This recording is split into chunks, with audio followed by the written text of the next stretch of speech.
અને હવે વાત અનોખી જ રામકથાની, મોરારી બાપુની રેલથી રામકથાના ત્રીજા દિવસની. રેલથી રામકથાની ત્રીજી મહત્વપૂર્ણ બાબત એ રહી કે મહારાષ્ટ્રના નાસિકમાં વરસાદના વિઘ્ન વચ્ચે પણ મોટી સંખ્યામાં રામ રસિકો મોરારી બાપુની રામકથા સાંભળવા પહોંચી ગયા હતા. પંચવટી અને તપોવનમાં શ્રીરામ સાથે જોડાયેલા રામાયણના પ્રસંગોને ટાંકીને મોરારી બાપુએ રામકથા રસનું સૌને રસપાન કરાવ્યું હતું. જોકે રામકથા સાંભળીને ભક્તોએ કહ્યું હતું કે બાપુની કથામાં સૌને સ્વીકારવાની ભાવના જીવનમાં ઉતારવાની શીખ મળે છે.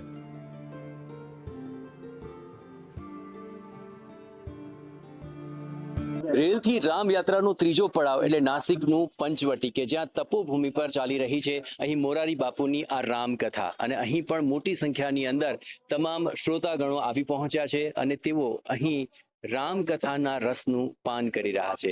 જોકે ન માત્ર મહારાષ્ટ્ર પરંતુ ઘણા લોકો ગુજરાતમાંથી પણ અહીં આવી પહોંચ્યા છે. અહીં મોરારી બાપુની કથા સાંભળી રહ્યા છે. તેમાંથી જ કેટલાક લોકો છે તેની સાથે આપણે વાતચીત કરીશું. જે આપ ક્યાંથી આવ્યા છો અને ખાસ કરીને આપને આજની કથામાં શું સારું લાગ્યું? હું અહીંયા સેલવાસથી રામકથા સાંભળવા માટે આવી છું. આજની કથામાં જે પ્રસંગ વર્ણવવામાં આવ્યો પૂજ્ય બાપુ દ્વારા એ ભગવાન લક્ષ્મણ શ્રી રામજીને પૂછે છે કે પંચવટીના 5 સૂત્ર શું છે. તમને કહું એ પંચસૂત્રમાં વધારે આકર્ષિત લાગ્યું? મને મૌન અને આત્મા એ 2 સૂત્ર પર વધારે આકર્ષણ લાગ્યું. મોરારી બાપુના મુખેથી રામકથા સાંભળીને પરિપૂર્ણ થાય અને તેનું જ્ઞાન મળે. જયેશ પારકર, પંચવટી નાસિક, રેલથી રામ યાત્રા. રેલથી રામકથામાં આ વખતે સૌથી સારી બાબત એ છે કે ભગવાન રામનું નામ, તેમની કથા અલગ અલગ રામ સ્થાનકો ઉપર લેવામાં આવી રહ્યું છે અને મોરારી બાપુની આ કથામાં સૌ કોઈને આવવાનું મન થઈ રહ્યું છે. ઘણા બધા યંગસ્ટર્સ આપણી સાથે જોડાયા છે. તમને બાપુની કથામાં સૌથી વધુ શું ગમી રહ્યું છે? સૌથી વધુ બાપુ રામયાત્રા. આપ આ પ્રસંગો સાંભળી રહ્યા છો, આપની અનુભૂતિ શું રહી અત્યાર સુધીમાં? ઓલવેઝ બાપુ જ્યારે બોલતા હોય ત્યારે ડિફરન્ટ જ આવતા. અત્યારે 966મી કથા છે તો એવરી કથામાં every day it's something new.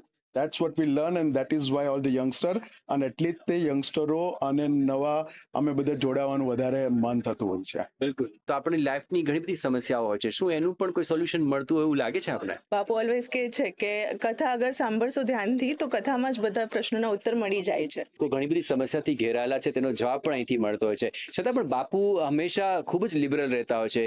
તેમને કોઈ જ બંધન નથી અને આટલી જ બધી વિશાળતાથી તેઓ વાત કરતા હોય છે. શું આ બધી વસ્તુ બહુ ટચિંગ લાગી રહી છે લોકોને? बच्चे को बहुत डांटेंगे तो वो बहाना सीख जाएगा. બાપુ જેવા અમે છીએ એવા સ્વીકાર કરે છે. અમને કઈ ચેન્જ કરવાનું કહેતા નથી કે બાપુ અમારી સાથે જ વાત કરે છે. એટલે અમારી બધાની કથા છે. બિલકુલ. તો આ બધાની કથા લાગી રહી છે કે લોકો અહીંથી શીખી રહ્યા છે, પોતાના જીવનમાં ઉતારી રહ્યા છે. આ વિચાર છે એ જીવનમાં આચરણ રૂપે આવી રહ્યા છે અને તે જ આ કથાની સૌથી મોટી ફલશ્રુતિ લાગી રહી છે. જયેશ પારકર, રેલથી રામ યાત્રા. તો મોરારી બાપુની આ કથામાં શાયરાના અંદાજ પણ જોવા મળ્યો હતો.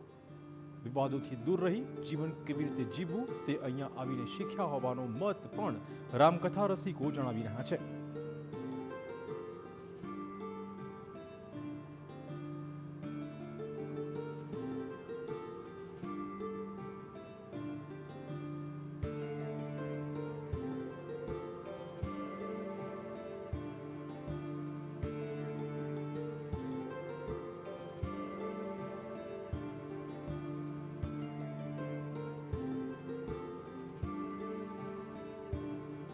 રેલથી રામકથાની અંદર ઘણા બધા એવા યુવાઓ પણ જોડાયા છે.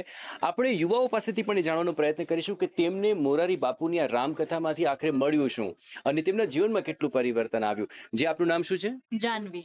અચ્છા જાનવી, આપ એક યંગસ્ટર થઈને કથામાં આવ્યા છો. ઘણા યંગસ્ટર્સ માટે જ આ એક સૌથી મોટો સવાલ હશે કે આટલી ઉંમરે કોઈ કથામાં શું જતું હશે. તો આ કથામાં આવીને તમને શું મળ્યું અને ખાસ કરીને એવા યંગસ્ટર્સને શું કહેશો કે જેને કથામાં આવવું જોઈએ કે ના આવવું જોઈએ? હું તો એટલું જ કહીશ કે આવી કથા કે કોઈ પણ કથામાં જઈને મને પર્સનલી આખું જીવન મારું મળ્યું છે. બાપુનાથી જ અમારું આખું જીવન ચાલી રહ્યું છે અને આ સ્પેશિયલી આ કથા માટે તો અમે લોકો બહુ જ એક્સાઇટેડ હતા કારણ કે આવું તો પોસિબલ જ નથી કે આવી રીતે કોઈ વિચારી પણ શકે કે આવી કોઈ કથા આપણે કરી શકીએ. ઘણા મિત્રોએ પણ તમને કહ્યું હશે કે યંગ થઈને કથામાં શું જાઓ છો, તો એવો પ્રશ્ન કોઈ પૂછ્યો હશે તો શું જવાબ આપ્યો? કે જ્યારે તમે ભગવાનને કોઈ વસ્તુ અર્પણ કરો તો તમે ટ્રાય કરો કે ફ્રેશ હોય. તો પોતાની જાતને કેમ તમે જ્યારે ફ્રેશ છો, જ્યારે યંગ છો ત્યારે નથી અર્પણ કરી દેતા? તમે રાહ કેમ જોવો છો કે તમે એજ થઈ જાય પછી જ તમે જાઓ? અત્યારથી ફ્રેશ છો ત્યારથી કેમ નહીં? કે આ યાત્રામાંથી આપણે શું પોતાના જીવનમાંથી છોડવાનું છે અને શું આપણા જીવનમાં અપનાવવાનું છે, આ તબક્કે પૂછવા જાઉં, તમને તમારા જીવનમાંથી શું છોડવાનું મન થાય અથવા શું અપનાવવાનું મન થાય? મેન તો બાપુ કહે છે કોઈની ઈર્ષા નહીં કરવાની, કોઈ માટે દ્વેષ નહીં રાખવાનો. મેન તો અમે ફોકસ કરતા હોય છે. અને સારી વાત તો બાપુ જેટલું શીખવાડે છે એટલું અમે ટ્રાય કરતા હોય કે એમાંથી એટલીસ્ટ 1% અમે અમારી જીવનમાં ઉતારવાનું ટ્રાય કરીએ. બીજા પણ એક યુવા મિત્ર આપણી સાથે જોયા છે, આપનું નામ? સચિન. અચ્છા સચિન, કથામાં આવ્યા છો તો કથા અત્યાર સુધી સાંભળી પણ હશે. કઈ એવી બાબત છે જે કથાની જે આપને સ્પર્શી ગઈ? જેમ તજો ગુણ રજો ગુણ, જે વિકારો છે એનાથી દૂર રહેવું, એટલે એ વિકારોથી દૂર રહેવાનો હું પ્રયત્ન કરીશ. અને એ બાપુની કથા મેં દિલ પર રાખી છે, મનમાં ઉતારી દીધી છે, મગજમાં પણ ઉતારી દીધી છે, અને એનું હું પાલન કરીશ. ભારતની અંદર કથાકાર ઘણા બધા છે, મોરારી બાપુ એ કથાકારોમાં કઈ રીતે અલગ પડી રહ્યા છે? બિંગ અ 90s કિડ, નાનપણથી હું ટીવી પર જોઉં છું, બરાબર. અમારા એજના લોકોને ગમે છે. કેમ ગમે છે? કારણ કે એ એક નોસ્ટેલ્જિયા ફીલ નથી આપતું, પણ અમને ડાયરેક્ટ કનેક્ટ ફીલ લાગે છે, દિલથી કનેક્ટ ફીલ થાય છે આ વસ્તુ. અને આ કનેક્શન બાપુ સાથે થઈ રહ્યું છે. એક આટલી જે વયે તે જે રીતે રામનું નામ લઈ રહ્યા છે, અને આ વખતે તો વિવિધ રામના સ્થાનકો ઉપર નામ લઈ રહ્યા છે, લેવડાવી રહ્યા છે, અને તેમની આ કથામાંથી લોકો પોતાના જીવનની અંદર ગુણ પણ ગ્રહણ કરી રહ્યા છે અને અવગુણને ત્યાજી રહ્યા છે, અને એ જ આ કથાની સૌથી મોટી ફલશ્રુતિ ચોક્કસપણે લખી શકાય.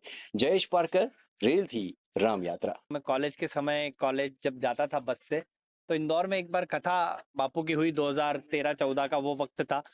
तब हम कौतुक देखने गए थे कि ये कौन व्यक्ति है जिसके लिए इतना बड़ा पंडाल लगा हुआ है और लाखों लोग आ रहे हैं। मैं उस भावना से गया था देखने की कौन है ये, और अपनी साइकिल के साथ गया था। और ऐसा हुआ कि उस दिन का दिन है और आज का दिन है, मैं बाहर नहीं आ पाया। एक बहुत अच्छी बात मैंने कल बापू जब कह रहे थे कथा में, मैं सुन रहा था कथा, बहुत ही उसमें बापू ने जो एक शब्द कहा कि हमें कोई हमारा कितना भी विरोध करे लेकिन हमें किसी का विरोध नहीं करना है। समझता हूँ जिससे मेरा पूरा जीवन परिवर्तित हो जाएगा, हो गया। તો મોરારી બાપુની આ કથામાં શાયરાના અંદાજ પણ જોવા મળ્યો હતો. વિવાદોથી દૂર રહી જીવન કેવી રીતે જીવવું તે અહીંયા આવીને શીખ્યા હોવાનો મત પણ રામકથા રસિકો કહી રહ્યા છે. રેલથી રામકથાનું ત્રીજો પડાવ એટલે કે મહારાષ્ટ્રનું નાસિક પંચવટી, કે જ્યાં આજે બાપુની રામકથા સાંભળવા માટે અનેક લોકો આવ્યા હતા. વરસાદનો મોસમ હતો પણ છતાં પણ હકડેઠઠ ભીડ જામી હતી. પરંતુ આ આખી રામકથા દરમિયાન જે લોકોને અનુભૂતિ થઈ છે તે આપણે ટ્રેનમાં બેસેલા તમામ યાત્રીઓ સાથેથી જ જાણવાનો પ્રયત્ન કરીશું. સરજી, આપકા નામ क्या है और आपकी क्या अनुभूति रही मुरारी बापू की इस रामकथा को लेकर? मेरा नाम राज कौशिक है और मैं गाजियाबाद यूपी का रहने वाला हूँ, जो दिल्ली के बराबर में, और मैं शायर हूँ, शायरी करता हूँ। अरे वाह! तो आज हम शायरी ही सुनना चाहेंगे बापू के बारे में, जो आपकी अनुभूति रही। और आज से लगभग 12 साल पहले, यानी 21 साल तो केवल श्रोता बना रहा और 12-13 साल ये 35-36 साल से बापू से जुड़ा हूँ। क्योंकि बापू को शायरी बहुत पसंद है, तो कहीं ना कहीं अंदर से ऐसी भावना होती थी कि हम भी कुछ शायरी करें। जाने वो क्या है जो अब तक हुआ नहीं है, मुझ में अभी कुछ है जो तूने छुआ नहीं है। बहुत अच्छा, बहुत। तो मैंने बापू को ये शेर सुनाया, ये शेर बहुत अच्छा बापू को लगा।